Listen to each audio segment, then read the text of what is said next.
ওই আব্দুল্লাহ বলল, ও চাচা, আমি কালিমা পড়ে নিয়েছি, আমি মক্কায় যে মুহাম্মাদের কাছ থেকে কালিমা পড়ে নিয়েছি, আমি মুসলমান হয়েছি। কিন্তু তার চাচা ছিল মুশরিক, তিনি রাগান্বিত হয়ে গেলেন। তিনি বললেন, তুমি মুহাম্মাদের কাছ থেকে কেমন করে কালিমা পড়লা? তুমি আমার কাছে কি জিজ্ঞাসা করলে না?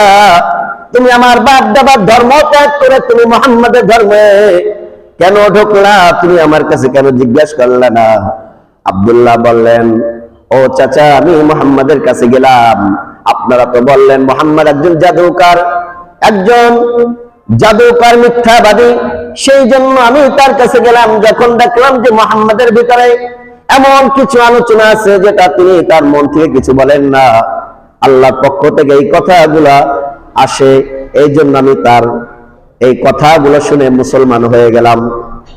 আর চাচা বললেন, ঠিক আছে, মেনে নিলাম তুমি মুসলমান হয়েছো, যা করেছে ভালো করেছো। ও আব্দুল্লাহ, তুমি তোমার ওই মুহাম্মাদের কালিমা ছেড়ে দাও, বাপ দাদার ধর্মের ভিতরে ঢুকে যাও। আব্দুল্লাহ বললেন, ও চাচা, আমি একবার যখন ঈমান এনেছি, ঈমান ছাড়বো না। এবার চাচা বলল, কি বলো? তুমি আমার ঘরে খাও, আমার কাপড় চোপড় পরো, আমার গাড়ি চালাও, আমার পোশাক পরো, আর তুমি আমার কথা অবাধ্য হয়ে যাবা, আমি এটা মেনে নেব না। তুমি কি আমার বাপ দাদার ধর্ম চাও না মুহাম্মাদের ধর্ম চাও? তুমি কি আমার পোশাক পরিধান করবা না তুমি মুহাম্মাদের ধর্ম পালন করবা? তুমি আমার ঘরে খাবা নাকি তুমি মুহাম্মাদের ধর্ম ত্যাগ করবা? কোনটা করবা? আব্দুল্লাহ বলে দাও। আব্দুল্লাহ বললেন, ও চাচা, তুমি যাই করো না কেন, তোমার ঘর ছাড়তে রাজি আছি, তোমার খাবার খাবো না, তোমার পোশাক দিতে রাজি আছি, কিন্তু আমি মুহাম্মদ রাসূলুল্লাহ সাল্লাল্লাহু আলাইহি ওয়াসাল্লামের কাছে যে কালিমা শিখেছি, ঈমান এনেছি আল্লাহর পথে, আমি ছাড়তে রাজি নাই।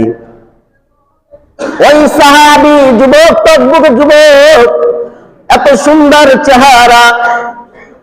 চাচা বলল, ঠিক আছে, তুমি যদি মুহাম্মাদের কালিমা মেনে নাও, তাহলে আজকে থেকে আমার বাসা থেকে তুমি নেমে যাও, তোমাকে যে গাড়ি দিয়েছি, খাবার দিয়েছি, সব আমাকে ফিরিয়ে দাও। ওই যুবক সব ফিরিয়ে দিল। এবার তার চাচা বলল, আব্দুল্লাহ, তোমার গায়ে যে পোশাকটা আছে সেই পোশাকটা আমাকে দিয়ে দাও। এবার আব্দুল্লাহ বলল, চাচা কি বলো? আমি যদি আমার পোশাকটা খুলে দিই তাহলে আমি তো উলঙ্গ হয়ে যাব। তা চাচা বলল, আমি সেটা জানি না, তুমি যদি আমার বাপ দাদার যদি ধর্ম ত্যাগ করতে পারো, আমি চাচা হয়ে তোমার গা থেকে কাপড় চোপড় খুলে দিতে পারি। এই বলার পরে ওই আব্দুল্লাহ সাহাবী বললেন, ও চাচা, তুমি আমাকে এমন কাজ করে না।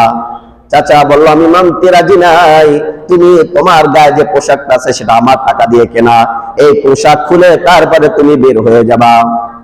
আব্দুল্লাহ চোখের পানি ছেড়ে ছেড়ে কান্দে, কারণ যুবক ছেলে ঈমান আনার পরে তার উপরে এত অত্যাচার নির্যাতন হয়েছে। এরপরে সাহাবী তার গায়ে জামা খুলে দিলেন, এরপরে তার পরনে যে প্যান্ট ছিল সেটাও, তার পোশাক ছিল সেটাও খুলে দিলেন। উলঙ্গ অবস্থায় তার মার কাছে গভীর রাতে চলে গেল। মা করে ডাক দিল। মা গরিব মানুষ, একটা ছোট ঘরের ভিতরে থাকে। ডেকে বলল, মা, আমি তোমার সন্তান আব্দুল্লাহ এসেছি। মা বলল, কিসের জন্য এসেছো? বললো, মা, তোমার যদি কোনো কাপড় থাকে, একটু ছেঁড়া কাপড় আমাকে দাও মা, আমি উলঙ্গ অবস্থায় আছি। চাচা আমার সম্পত্তি নিয়ে গেছে, আমার জামা কাপড় নিয়ে গেছে, আমার গাড়ি বাড়ি সব নিয়ে গেছে। ও মা, তোমার কাছে একটু কাপড় থাকলে দাও। মা ছেঁড়া একটা কাপড় সন্তানকে দিল। সন্তান কোন রকম চাইয়া বিশ্ব নবীর কাছে গেলেন। বিশ্ব নবী নামাজে দাঁড়াইয়া গেলেন, ওই সাহাবী আব্দুল্লাহ পিছনে দাঁড়াইয়া গেল।